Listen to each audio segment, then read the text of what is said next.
kwa kipindi cha miezi 12 hadi kufikia mwezi wa Machi 2025 umeongezeka na kufikia 5.07 kutoka 4.81 ambayo tuliripoti katika mwezi wa Februari 2025. Kundi la chakula na vinywaji visivyo na kileo kwa mwezi wa Machi 2025 limeongezeka na kufikia 6.95 ikilinganishwa na 6.37 ambayo ilirekodiwa katika mwezi wa Februari 2025. Kwa ujumla, faharisi za bei zimeongezeka na kufikia 114.99 kwa mwezi wa Machi 2025 ikilinganishwa na 109.44 ambayo ilirekodiwa katika mwezi wa Machi mwaka jana. Jedwali letu hili linaonesha mabadiliko ya faharisi za bei kwa miezi husika pamoja na mfumuko wa bei kama ulivyokuwa katika mwezi wa Februari 2025 ambao ulikuwa 4.81 pamoja na mfumuko wa bei wa mwezi na mwezi na mfumuko wa bei wa mwaka ambao umefikia 5.07. Mfumuko wa bei wa bidhaa za chakula na zisizo za chakula. Mfumuko wa bei wa bidhaa za chakula kwa mwaka unaoishia mwezi wa Machi 2025 umeongezeka na kufikia 6.37 ikilinganishwa na 5.78 ambayo ilirekodiwa katika mwezi wa Februari 2025. Faharisi za bei za bidhaa za chakula kwa mwezi wa Machi 2025 zimeongezeka na kufikia 123.62 kutoka 116.22 iliyorekodiwa katika mwezi wa Machi 2024. Mfumuko wa bei wa bidhaa zisizo za chakula kwa mwaka na umeongezeka kidogo na kufikia 4.09 kwa mwezi wa Machi 2025 ikilinganishwa na 4.08 ambayo ilirekodiwa katika mwezi wa Februari 2025. Faharisi za bei za bidhaa zisizo za chakula nazo zimeongezeka na kufikia 109.11 kwa mwezi wa Machi 2025 ikilinganishwa na 104.82 katika mwezi wa Machi mwaka jana.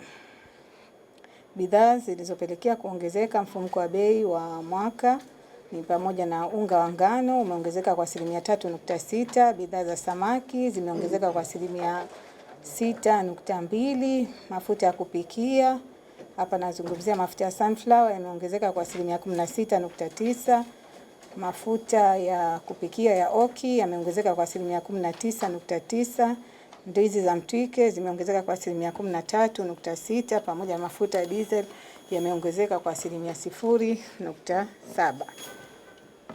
Hapa tunaona faharisi za bei kwa bidhaa zetu hizi tatu za chakula, zisizo za chakula pamoja na kwa ujumla wake pamoja na mifumuko ya bei kwa miezi husika.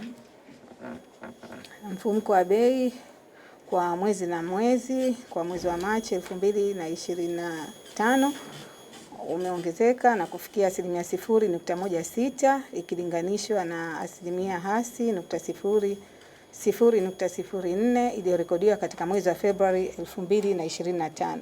Mfumuko wa bei wa bidhaa za chakula na vinywaji visivyo na kileo kwa mwezi wa Machi 2025 umeongezeka na kufikia 0.03 ikilinganishwa na 0.12 iliyorekodiwa katika mwezi wa Februari 2025.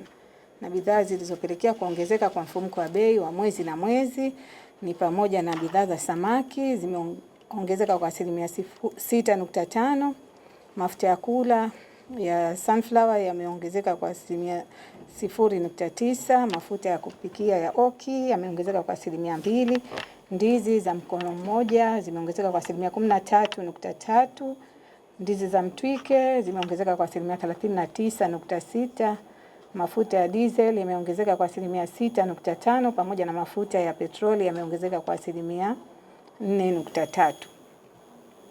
Hapa tunaona katika jadwali letu hili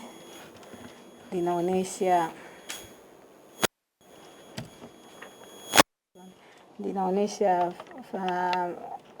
wastani wa mabadiliko ya bei kwa miezi husika pamoja na mabadiliko yake kama ilivyokuwa kwa mwezi na mwezi na kwa mwaka. Pia hapa tunaona mwenendo wa mfumuko wetu wa bei kwa kipindi cha miaka miwili kutoka Machi 2023 hadi Machi 2025 ambapo mfumuko wa bei umefikia 0.07. Pia tukiangalia mwenendo wa mfumuko wa bei kwa nchi za jirani, kwa upande wa Tanzania mfumuko wao wa bei kwa mwezi Februari 2025 na mwezi Machi 2025 umebakia hivyo hivyo kwa 3.2. Tukiangalia Kenya kwa mwezi wa Machi 2025 mfumuko wao wa bei umeongezeka kidogo na kufikia 3.6 ambapo kwa mwezi wa Februari ulikuwa 3.5. Tukiangalia Uganda mfumuko wa bei umeshuka kidogo na kufikia 3.4 na kwa mwezi wa Februari ulikuwa 3.7. Pia tukiangalia nchi ya Rwanda mfumuko wa bei wa mwezi wa Machi hatujaupata mpaka tunakuja katika kikao hichi, lakini kwa mwezi wa Februari 2025 ulikuwa 3.6. Na kwa upande wa Zanzibar kama nilivyosema hapo awali mfumuko wetu wa bei umeongezeka kidogo na kufikia 5.07 ikilinganishwa na 4.81 ambayo ilikuwa katika mwezi wa Februari 2025.